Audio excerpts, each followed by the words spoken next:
Hello bachcho, let's see the question. The question said if S1, S2 and so on up to SP be the sum of the n term of AP whose first term is 1, 2, 3 and so on up to P.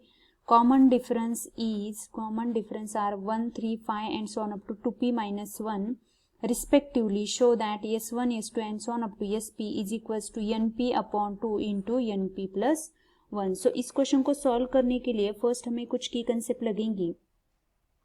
की concept यहाँ पे अगर हम देखेंगे तो first की concept हमारी value है value of S N in the arithmetic progression is equals to n by 2 into 2a plus n minus 1 into D.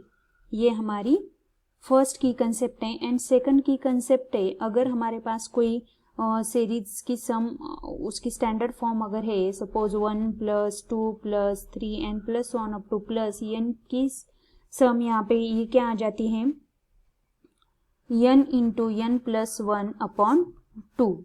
सो यही की कंसेप्ट का यूटिलाइजेशन करके हम क्वेश्चन को सॉल्व करने वाले हैं. तो यहाँ पे गिवन जो है वो तो हमें क्वेश्चन में गिवन ही है that is S1 is sum of n terms of AP. Then S2 is a sum of the next n term of AP, then and so on up to SP तक. So S1 यहाँ पे हमें क्या मिलेगा S1 is equals to n by 2 into यहाँ पे A की value first term यहाँ पे क्या है A एंड कॉमन डिफरेंस क्या है अगेन 1. तो यहाँ पे ये क्या आ जाएगा 2 into 1 plus n minus 1 into ये 1. देन S2 की वैल्यू यहाँ पे क्या मिलेगी हमें S2 is equals to n by 2 into यहाँ पे फर्स्ट टर्म S2 के लिए क्या हो जाएगी ये 2 एंड उसका कॉमन डिफरेंस ये क्या हो जाएगा 3. सो ये क्या हो जाएगा 2 into 2 plus n minus 1 into 3.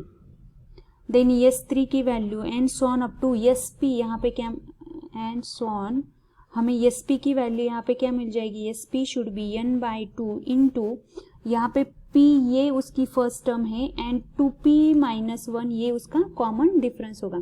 तो यहाँ पे ये क्या आ जाएगा 2 into P plus n minus 1 into 2P minus 1. ये वैल्यू हमें SP की मिल चुकी है.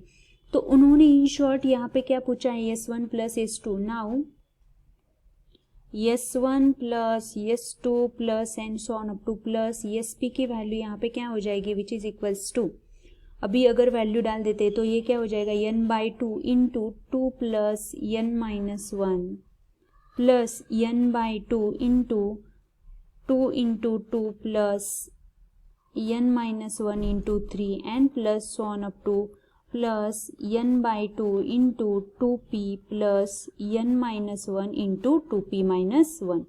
सो इसको अगर सेपरेट करके लिखेंगे और n बाई 2 को अगर कॉमन लेंगे तो हमारे पास ये क्या आ जाएगा 2 टाइम्स ऑफ फर्स्ट टर्म में से 1 प्लस सेकंड टर्म में से 2 and so on up to last term में से 2 को अगर कॉमन लेंगे तो p रह जाएगा प्लस नेक्स्ट टर्म में से n माइनस 1 को अगर कॉमन लेंगे मतलब यहाँ पे हम किससे कॉमन ले रहे हैं यहाँ इससे और इससे अगर n माइनस 1 को कॉमन लेंगे तो हमारे पास क्या आ जाएगा यहाँ पे n minus 1 into bracket 1 plus 3 plus and so on up to plus 2p minus 1.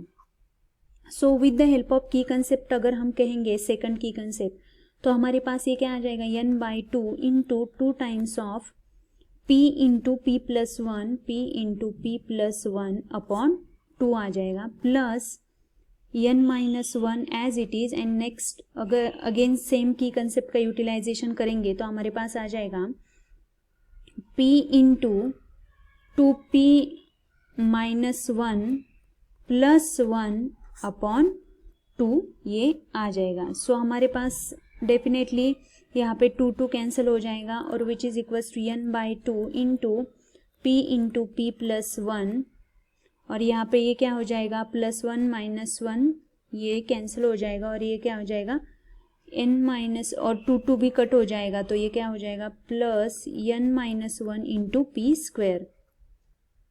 इसको भी अगर सिंप्लीफाई करेंगे तो हमारे पास आ जाएगा n by 2 into p plus 1 यहाँ पे अगर हम देखते हैं तो ये क्या हो जाएगा p plus 1 plus n minus 1 into p p को भी अगर कॉमन लेते हैं तो p plus 1 plus n minus 1 into p, which can be written as np upon 2 into bracket, यहाँ पे ये क्या हो जाएगा np प्लस 1, क्योंकि ये प्लस p और माइनस p यहाँ पे कैंसिल हो जाएगा और ये रह जाएगा np plus 1 which is equals to right hand side, और यहाँ पे हमने ली थी लेफ्ट हैंड साइड, सो हमारे पास left hand side is equals to right hand side. ये आंसर आ चुका है which is our required solution. I hope you understood guys. Thank you so much.